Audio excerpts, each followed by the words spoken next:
दोस्तों, क्या आप जानते हैं कि ताजमहल को बनाने वाले मजदूर शाहजहां से नाराज हो गए और इस भव्य मकबरे में एक गलती छोड़ दी थी। हिंदू धर्म के कई लोग इसे तेजो महालय के नाम से क्यों पुकारते हैं, और यमुना नदी के किनारे बने होने के बावजूद 400 साल पुरानी ताजमहल की नींव आज भी इतनी मजबूत कैसे खड़ी है।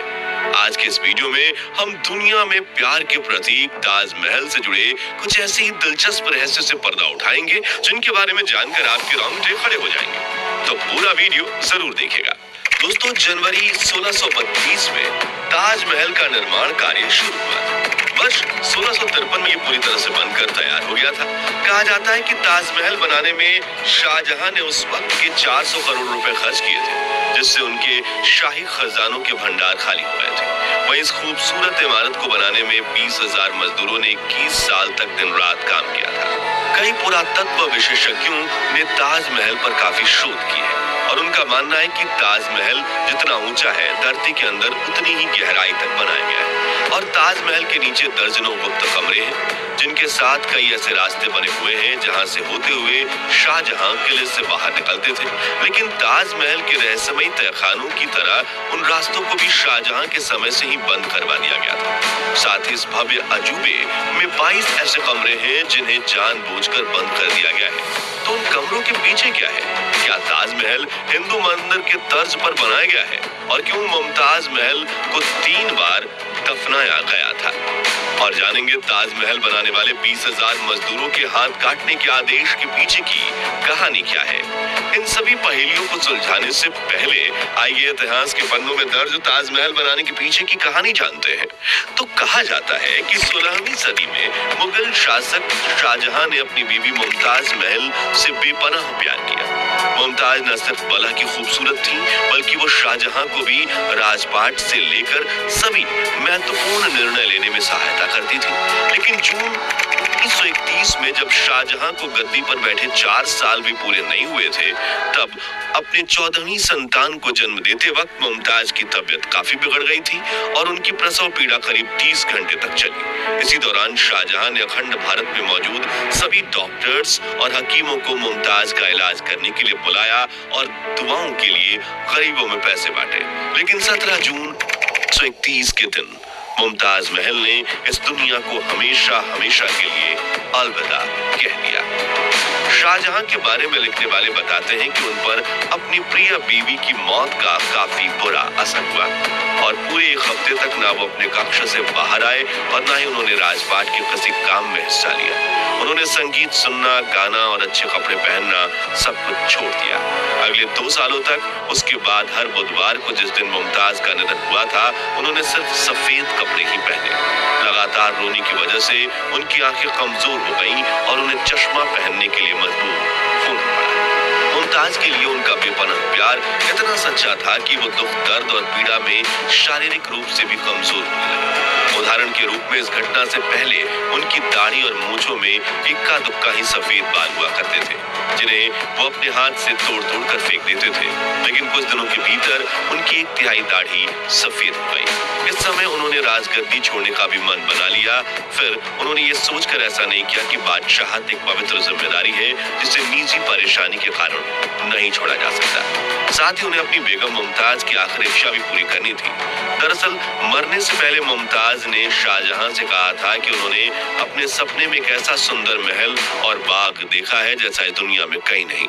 मेरी आपसे गुजारिश है कि आप मेरी याद में वैसा ही एक मकबरा बनवाएं।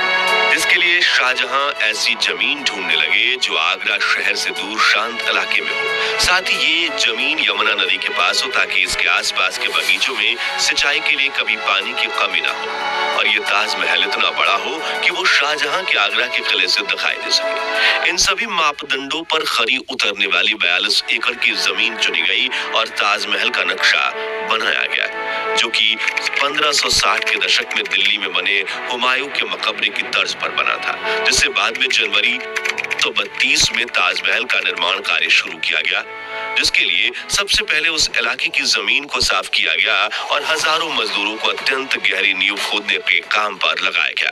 इस दौरान ताजमहल को पूरी तरह बन जाने से पहले बाहरी नजरों से बचाने के लिए शाहजहां ने लकड़ी की बल्लियों और ईंटों का एक मचान बनवाया। इसे लेकर एक दिलचस्प किस्सा ये है कि जब ताजमहल पूरी तरह से बनकर तैयार हो गया था, तब शाहजहां को बताया गया कि ईंटों के मचान को गिराने में 5 साल का समय लग जाएगा। इस पर शाहजहां ने आदेश दिया गया कि गिराई गई सभी ईंटों उन मजदूरों की हो जाएंगी। नतीजन वो मचान रातों रात ही गिरा दिया गया और सभी मजदूर जितनी हो सके उतनी ईंटें लेकर जाने लगे।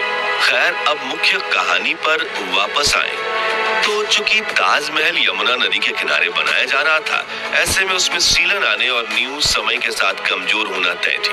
लेकिन शाहजहां चाहते थे कि ताजमहल हमेशा हमेशा के लिए चट्टान की तरह खड़ा हो, इसलिए उन्होंने अपने लोगों को इस समस्या का समाधान निकालने के लिए कहा। नतीजन ताजमहल की नींव लकड़ियों से बनाई गई। अब आप में से कई लोगों के दिमाग में ये सवाल आ सकता है कि नदी किनारे लकड़ियों की नींव पर बनी इमारत वाला 400 सालों तक कैसे टिक सकती है? तो इसके पीछे यमुना नदी एक महत्वपूर्ण भूमिका निभाती है। दरअसल ताजमहल की नींव में इस्तेमाल की गई लकड़ियां एबोनी यानी आबनूस नाम के खास तरह के पेड़ की है। ये लकड़ियां एक तरह से पत्थर की तरह होती हैं, जो आम लकड़ियों की तरह पानी में तैरती नहीं बल्कि डूब जाती हैं। इन लकड़ियों की खासियत यह है कि इनमें दीमक नहीं लगती और सबसे महत्वपूर्ण बात यह है कि अगर आबनूस की लकड़ियों में हमेशा 30 से 40% नमी बनी रहे तो वो कभी खराब भी नहीं होती। और यमुना नदी का पानी इन लकड़ियों में पर्याप्त मात्रा में नमी पहुंचाता है। इसी वजह से लकड़ियां पत्थर से भी ज्यादा मजबूती से जमी हुई हैं। लेकिन कुछ पुरातत्व विशेषज्ञों को भविष्य में ताजमहल के कमजोर होने का डर सता रहा है, क्योंकि यमुना नदी का पानी कम हो रहा है और शायद वो भविष्य में पूरी तरह से सूख सकती है, जिससे ताजमहल की नींव को नमी नहीं मिल पाएगी। इसलिए यमुना के संरक्षण की कई परियोजनाएं चल रही हैं। आपको बता दें कि ताजमहल की नींव और उसके आसपास की कई संरचनाओं को लाल बलुआ पत्थर से बनाया गया है, जबकि मुख्य इमारत में सफेद संगमरमर का इस्तेमाल किया गया है, जिसमें 40 अलग अलग रत्नों को जड़ा गया था। इन्हें शाहजहां ने दुनिया के अलग अलग देशों से मंगवाया था, जैसे कि नीले रंग के पत्थर लैपीज लजूली को अफगानिस्तान के खानों से मंगवाया गया था। हरे रंग के पत्थर को जेड को सिल्क रूट से काशगर चीन से लाया गया था। फिरोजा तिब्बत से लाए गए थे और मूंगा को अरब और लाल सागर से मंगवाया गया था। इसके अलावा वर्मा, श्रीलंका और मिस्र की नीली घाटी से भी कई कीमती रत्नों को लाया गया था। सबसे खास बात यह है कि भवन में लगने वाला संगमरमर 200 मील दूर राजस्थान के मकराना से लाया गया था, जिसकी कुछ चट्टानें इतनी भारी थी कि उन्हें लाने के लिए खास तरह की बैलगाड़ियां बनाई गई थी, जिसे 30 मवेशियों के साथ खींचने में भी दिक्कत आती थी।